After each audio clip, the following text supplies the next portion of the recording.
know was how did no here one seemed to be suffering from some kind of breathing disease. The place was built into a mountain, so where would all the smoke go? Well, not my nation. Not my problem. Kaido was a really cool guy. He was earnestly doing his part of the deal and explaining the currency of Dworgen while he guided us to the best blacksmith. One thing I noticed while going through Dworgen was the amount of people observing my equipment. I could sense them wanting to go up to me and inspect it, but out of respect and totally not me letting a little bit of my aura out on them so they would leave us alone and end up making this trip longer than necessary, we finally arrived at Kaijin's workshop. Even standing outside we could hear the impact of a hammer on steel. The heat could also be felt. For me, it didn't bother me at all even with my armor on, but I know it was hot, it just didn't affect me in any way. Kaijin opened the door for us and we all entered. My first impressions were that it looked like a really humble blacksmith workshop for someone of his skill level, but I'm not the blacksmith expert so I'll let him do his thing. His shop had all the basic things you'd expect from it. A furnace, an anvil, various tools on the wall, etc. There was even a small display of weapons on one of the walls. Hey Kaijin, I've brought 2 people who want to talk to you. You probably know one of them already. The 3 dwarf brothers who were saved also came out when the Kaido shouted out to Kaijin. Kaijin for his part was still hammering away diligently when Kaido shouted out to him. He only gave a slight grunt in acknowledgement of our presence. Hey Kaijin, that's the slime I was talking about that saved our lives in the mines from an attack. One of the brothers exclaimed at Kaijin and that seemed to get him out of his hyper-focus on his work. Ah. So you are the slime that saved my brothers' lives. They've been talking about you for a while now. I have a lot to thank you for. Is there anything I can do to repay your actions? I was wondering if you could get together some workers for us. There's this goblin village I'm in charge of and we could use people who are good at building houses, making clothes, and other technical skills to improve our village's quality of life. I could do that, but unfortunately I'm currently backed up on an order of magic swords. There's supposed to be some kind of war so one of the ministers placed an order of 20 magic swords, but supplies are running short and I don't have a lot of time left to complete it. Why would you even accept such a monumental task like that? I'm not doubting your skill, but with how good you are you would surely know what your limits are. It's cause he was mocking me and making fun of me. He was stomping all over my name and dragging me through the dirt, so I had to accept to show that I'm the best blacksmith in Dworgen for a reason. I decided to speak up on that one. Kaijin, there's nothing wrong with taking pride in your own hard work, but when you let it define you it becomes a problem. I don't want to sound like a know-it-all, even though I kind of am in this situation, but it's clear this minister was trying to purposely get you mad. Kaijin finally got a good look at me. He was going to say something but he just stood there looking at me like a hawk. He appeared to be shaking a bit. His hands, which were shaking, went up to his goggles and took them off. His eyes were wide open as if he saw a ghost or something. You, who are you? If you're asking my name, it's Arttoria Pendragon. I came here accompanying Rimuru, the slime who saved you brothers' lives. What is someone like you doing in a goblin village? The Jura forest isn't the best place to be in. Oh, that definitely hit Rimuru a certain way if the way he's squirming about says anything. Actually, I live there. Anyway, why do you seem so fixated on me? It's obviously my armor, but I want to know what he will say about it. Your equipment. He said in sheer awe and wonder. What about it? Everything. Everything about it. Can you do this, blacksmith, the privilege of holding one of your pieces of gear? Whoa, okay. I knew he would say something, but does it really warrant that kind of talk and praise? Or is he in the process of being humbled and getting knocked down a peg? I'll let him hold Excalibur, it's not like he can run away or anything. Sure, here you can hold my sword. Only the sword though. No way am I going to put Avalon in his hands. It's a mythological grade piece of equipment. If I'm not wrong, they can kind of choose who can wield them and have their own thoughts and stuff. I'm not trying to see what happens if someone tries to wield it. At best, he can't lift it. At worst, there could be some damage to him. I took Excalibur out of its sheath and it looked good. It looked very swordy. It's only one of the strongest swords out there, no big deal. I'm kidding. Upon taking Excalibur out, there was a certain feel and aura to it. There was a special kind of golden glow to it. The blade looked like it was made of gold even though it wasn't. The blue handle and gold hilt just made it look beautiful.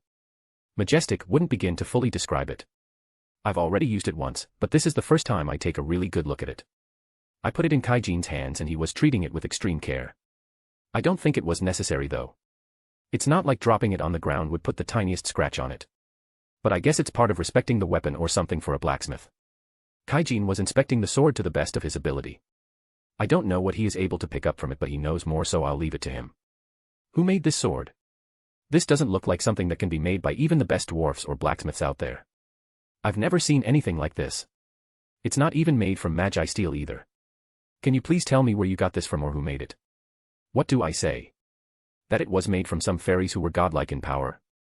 That it's a divine construct meant to kill other godlike beings and stuff?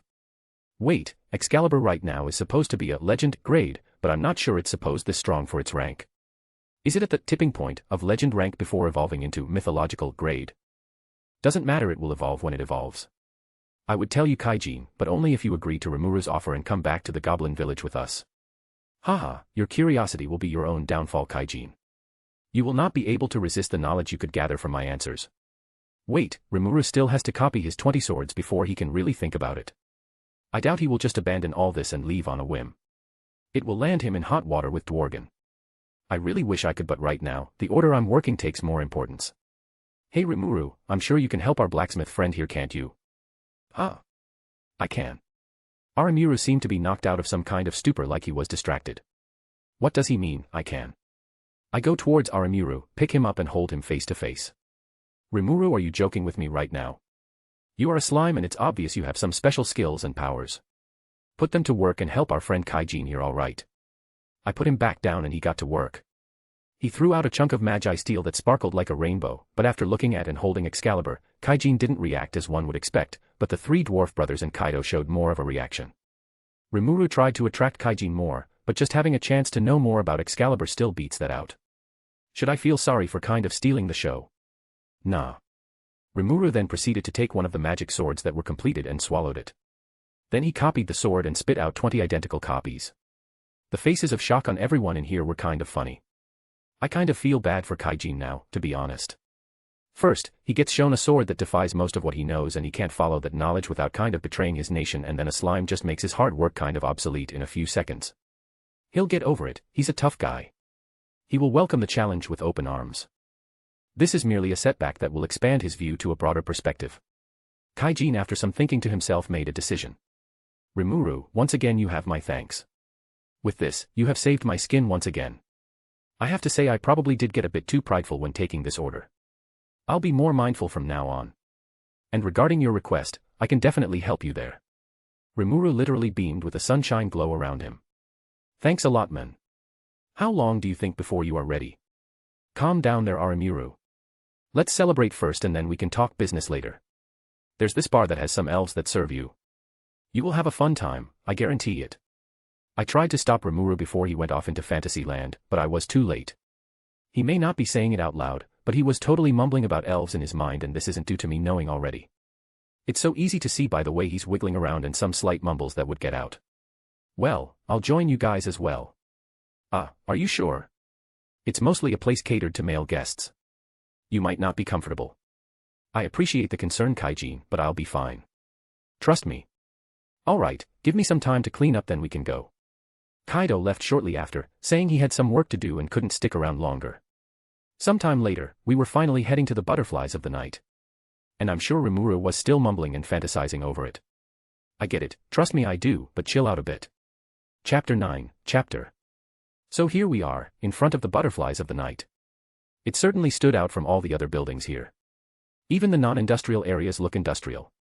I say industrial, but it's more like rocky or mountainy. Anyway, that's not the focus. What matters is what's behind this door and the people there. There's other stuff, but right now that doesn't matter. I will deal with it when it arrives. I don't need to stress myself over things way into the future. Come on, Arttoria, Rimuru. Let go, and Kaijin led the way for us, and when we walked in, the elves were already together to greet us all. It's like they knew we were already coming here. Do they have some magic that lets them know when a customer is arriving or something? Or do they just wait around for someone to enter this place? They seem way too coordinated for this. Actually, considering the place this is, it makes sense. Look at Mr. Slime. He's so cute.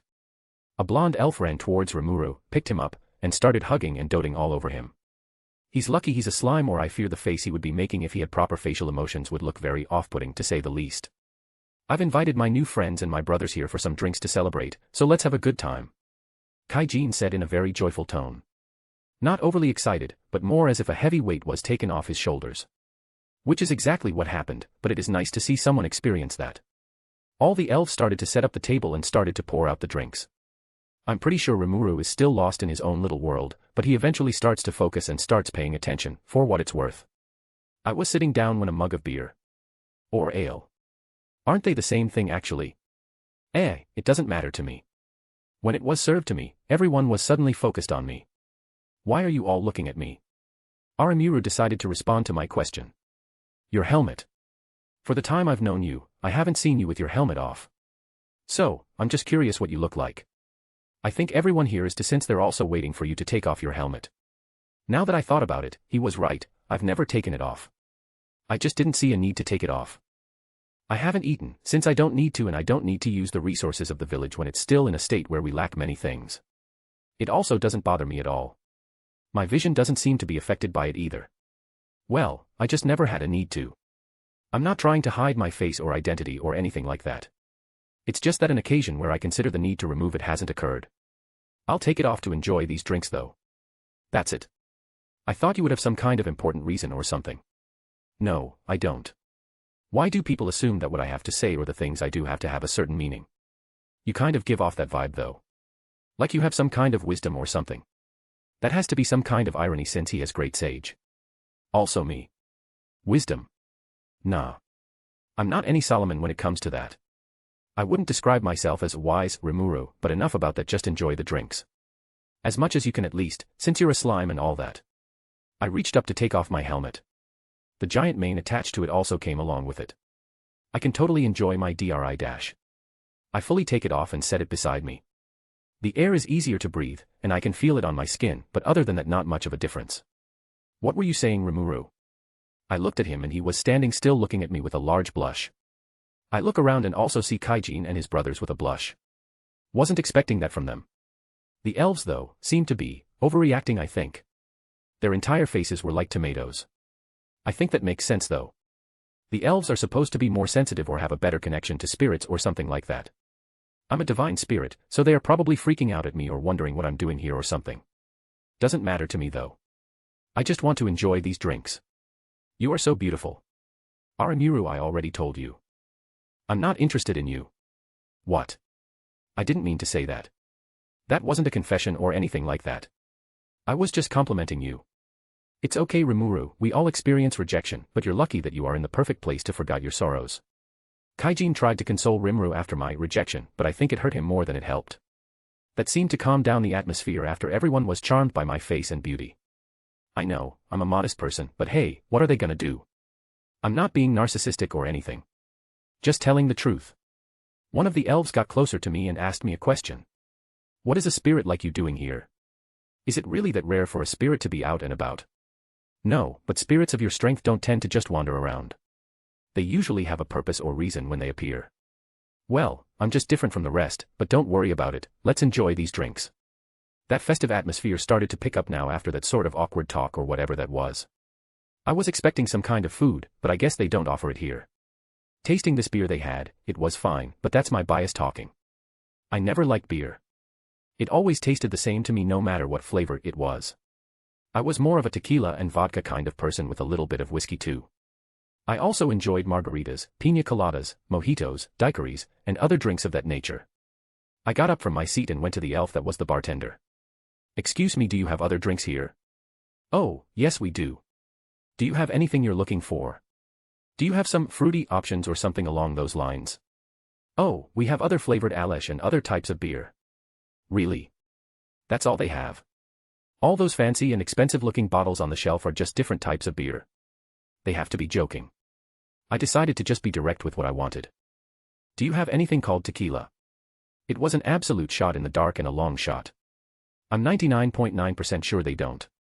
I'm pretty sure they don't even know that word, but there's nothing wrong with having a little faith and hope. What's tequila? We don't have that here. I'm sorry about that. She seemed kind of sad that they couldn't serve me what I wanted. Oh, this is not a good start. I needed to go to plan B. Do you have vodka? I've never heard of that one either. Oh no, she looked to be getting more sad. I should ask her for something she can provide me. How about this? Can you make your best cocktail? Sure, I can do that for you. She gave me a sweet smile. She seemed happy to finally be able to make me something. I'm just glad that the idea of cocktails exists here. How good they are is another story though. I watched her make a cocktail, but the drinks she was using were a bit unorthodox. She was using beer, and normally I don't like it, but I'll give it a try before I say anything. Another thing I noticed was the things she was using to mix them together. I'm not judging her skill or technique, but the tools she is using are not things I've seen. If I had to say something, she is only doing the best with what she has on her. Here you go, miss, all done. She put a nice glass cup in front of me. At first sight, it looked kind of good. It had a sort of dark yellow, kind of orange color. I gave it a little sip and it was fine. The fact that she was able to make something that was fine, at least to me, using beer is a good accomplishment in my eyes. Thank you, it was tasty. I gave her a little smile and she blushed again. I went back to my seat with the others, drink still in hand. I have a goal in mind now. I need to revitalize the alcohol industry. I finally got back to Rimuru and the others and he decided to try to tease me a little. Wow, Arttoria, you seem to have a good time with that bartender. I saw you even made her blush. Does she catch your eye or something? Are you jealous, Rimuru? Did you wish it was you instead? I used my hand to reach towards him. He was wiggling like crazy. He was getting nervous and anxious. I finally grabbed what I wanted. It was a bottle. I poured it into my glass for a refill to continue drinking. There. Nothing better than a refill. Huh? What? Rimuru was surprised a little. He seemed almost disappointed and sad. I don't know why though. Truly a mystery that won't be solved. You were just going for the bottle to refill your cup. Yeah, what else did you think I would do? Nothing. Never mind, it was nothing important.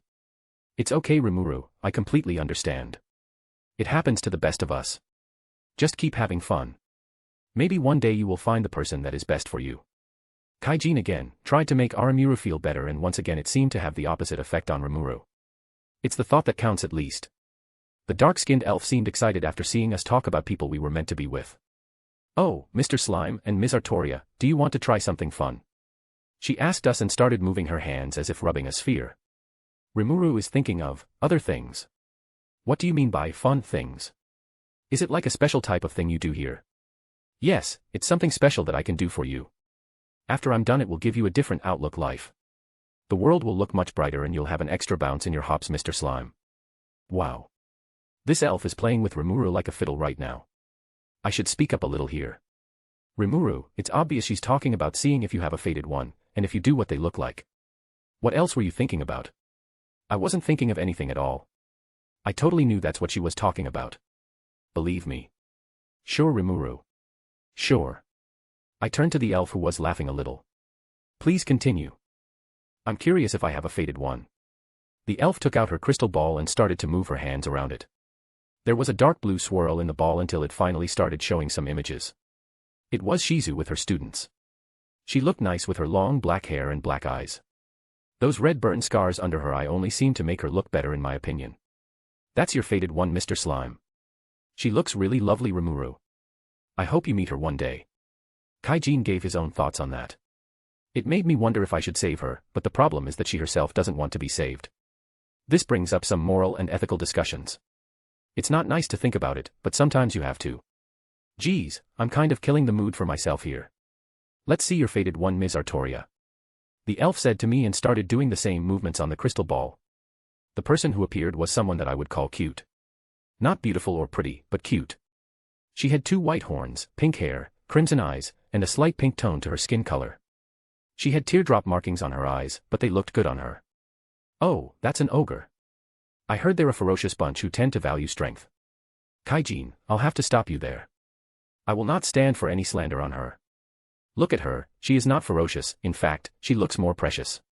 I'm not saying she can't fight or anything, I'm sure she has her own skill set tailored for her, but she looks absolutely wonderful. Arttoria, you haven't even met her and you're already singing your praises.